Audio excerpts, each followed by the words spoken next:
Welcome to the Scenario Podcast, your guide to mental health and well-being. Each episode, we uncover practical tools, discuss expert insights, and explore how supplements can transform your mental health journey. Get ready to learn, grow, and thrive with us. Welcome to the Deep Dive. Today, we're tackling a really persistent global challenge, managing depression. And while, the usual focus is often on meds or therapy, we're asking something different. What if a key piece is simpler? Maybe nutritional. Yeah, it's a growing field, nutritional psychiatry. Exactly. So today, we're zeroing in on one essential mineral, zinc. Our mission, really, is to unpack the science, the clinical trials, the big meta-analyses, and see how zinc goes from just a basic nutrient to, potentially, a mood enhancer. It's a fascinating jump. We all know zinc is vital, right? Your immune system, wound healing, even DNA synthesis. Yeah. It's just fundamental stuff. Absolutely fundamental. But, okay, let's unpack this specifically for the brain.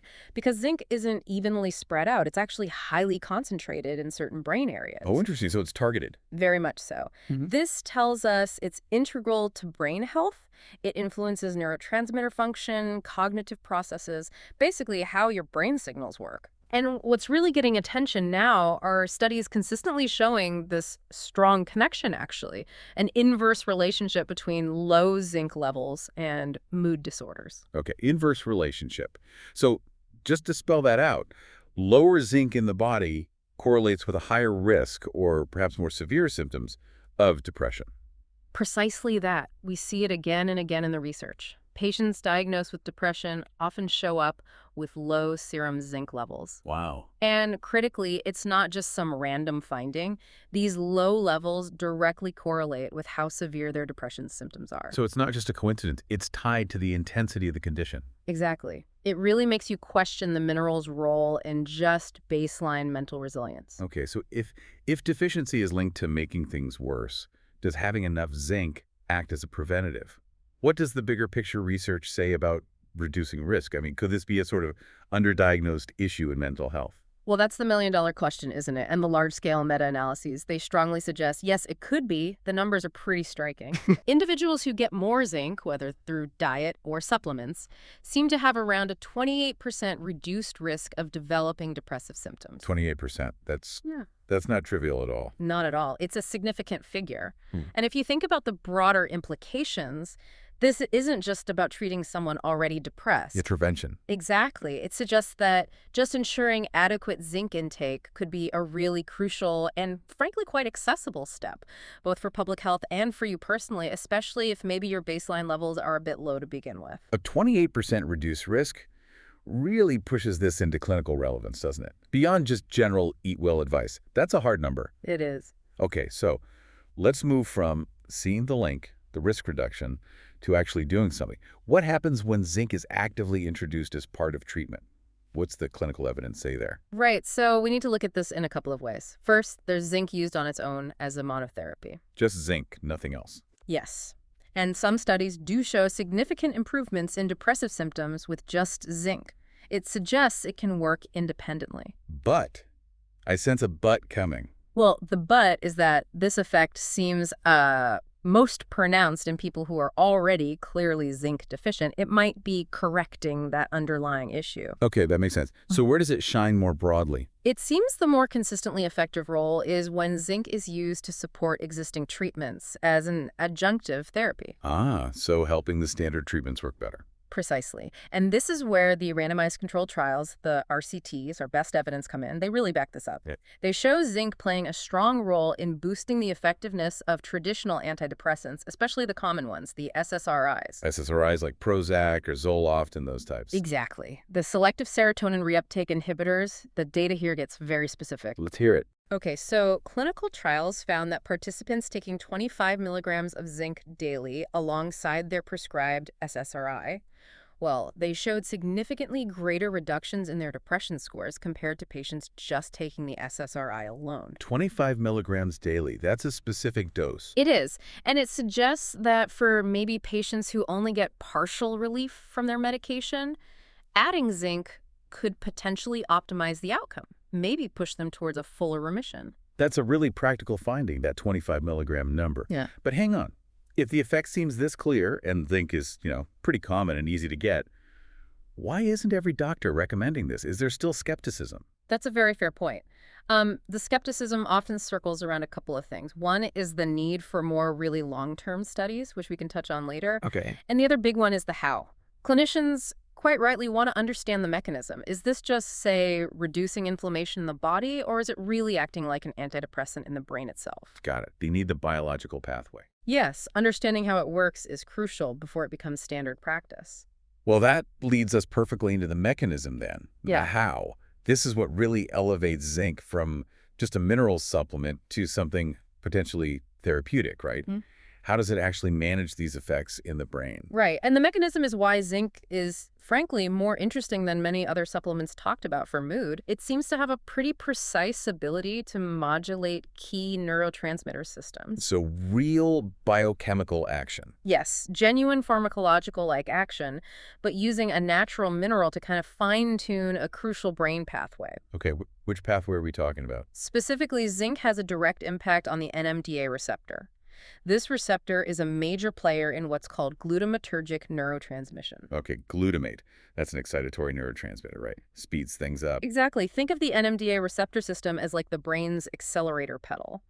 When this system gets overactive, which can happen under stress or in depression, it contributes to feelings of anxiety, agitation, and depressive symptoms. So it's too much go. In a way, yes. And what zinc does is fascinating. It acts like a brake on that specific receptor. It inhibits the NMDA receptor. It inhibits it. By dampening down that excessive excitatory signaling, zinc directly helps alleviate depressive symptoms.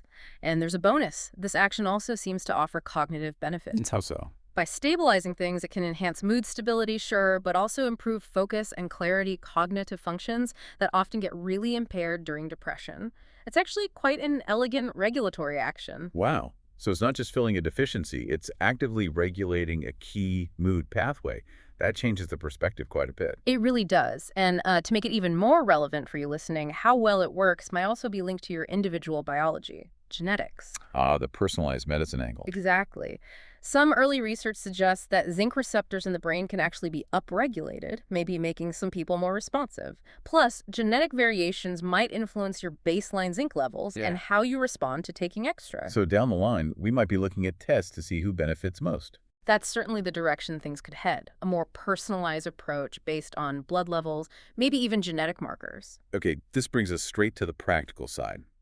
If someone listening is thinking about this, maybe they have treatment-resistant depression or they suspect low zinc, what's the advice on dosage? And crucially, what are the safety points? Right, practicalities. The dose that kept coming up in those positive studies, especially alongside SSRIs, was 25 milligrams per day. That's the key figure from the research. Mr. 25 milligram elemental zinc. Yes, elemental zinc. But, and this is important, individual needs can really vary based on your diet, your baseline levels. So that 25 milligram is a starting point from the studies, not a universal prescription. Got it. And safety. Safety is paramount. We absolutely have to stress, talk to your doctor or a healthcare professional before starting any new supplement, especially if you're already on SSRIs or other medications. Why especially then? Interactions. Potential interactions, yes, but also just managing overall treatment. Now, while 25 milligrams daily is generally considered safe for short to medium-term use, taking too much zinc can cause side effects. Mostly things like nausea, stomach upset. Okay, uncomfortable, but maybe not dangerous. Well, there's a more serious long-term risk. Taking high doses of zinc for extended periods, unsupervised, can actually throw off the balance of other essential minerals in your body. The big one is copper. Zinc can cause copper deficiency. Yes. High zinc intake can interfere with copper absorption, leading to a deficiency, which has its own set of significant health problems like anemia or neurological issues. So supervision is key. Right, so optimizing one thing without disrupting another needs professional guidance. Right. Okay, who seems to benefit the most based on the current evidence? Are there specific groups? The research suggests two groups in particular might want to pay close attention to this. First, people with treatment-resistant depression. Those who haven't found relief with standard approaches. Exactly. They're often looking for something synergistic, something to add on that might make a difference. Zinc seems promising there. And the second group? The second group is people who are confirmed to have low dietary zinc intake, or, even better, have had blood tests showing low baseline serum zinc levels. So where there's a clear deficiency to correct. Precisely. In these populations, adding zinc seems most likely to produce those noticeable improvements when it's part of their overall plan. Okay, so where does this leave us in terms of future treatment? What more do we need to know? Well, the current evidence is definitely encouraging. It really adds weight to the whole field of nutritional psychiatry, but there's definitely a call for more research. What kind specifically? We need more detailed studies to nail down the optimal dosing. Is 25 milligram always right? Does it need to change over time? We also desperately need more long-term safety data. Can people take this for years, decades, without that copper issue or other problems emerging? Right, sustainability. Exactly. Refining those guidelines is what's needed to really integrate zinc confidently and effectively into standard depression treatment protocols around the world. Okay, so let's just quickly recap the key takeaways from this deep dive. Higher zinc intake, linked to that significant 28% lower risk of depression. For treatment, 25 milligrams of zinc daily looks effective as an add-on therapy, especially with SSRIs. Yes, the adjunctive data is strong. And the mechanism isn't vague, it's specific. Inhibiting that NMDA receptor, which helps stabilize mood and might even boost cognitive clarity. Correct. It's acting on a core brain pathway. So wrapping up, what's the final thought you want to leave our listeners with? Well, I think this raises a really important point for you to consider. We started by saying zinc is vital for really basic stuff, right? DNA, immunity. Yeah, the fundamentals. The fact that this same fundamental mineral also plays such a specific, powerful regulatory role at key brain receptors, it really suggests that maybe optimizing mental health isn't just about finding the right single drug. It's broader than that. It might increasingly rely on meticulously addressing the foundations, the mineral balance, the micronutrients in your body. This whole scientific journey points towards a future where mental health treatment could become truly personalized. Driven by your individual biochemistry. Exactly. Driven by things like your genetics, your actual serum levels of these key nutrients. It really validates the potential of a targeted nutritional approach to psychiatry. Something definitely worth thinking about. Thanks for tuning in to the Scenario Podcast. Don't forget to visit scenario.com for more expert tips, articles, and supplements designed to support your mental health. If you enjoyed this episode, remember to subscribe and share it with a friend. Until next time, take care of yourself.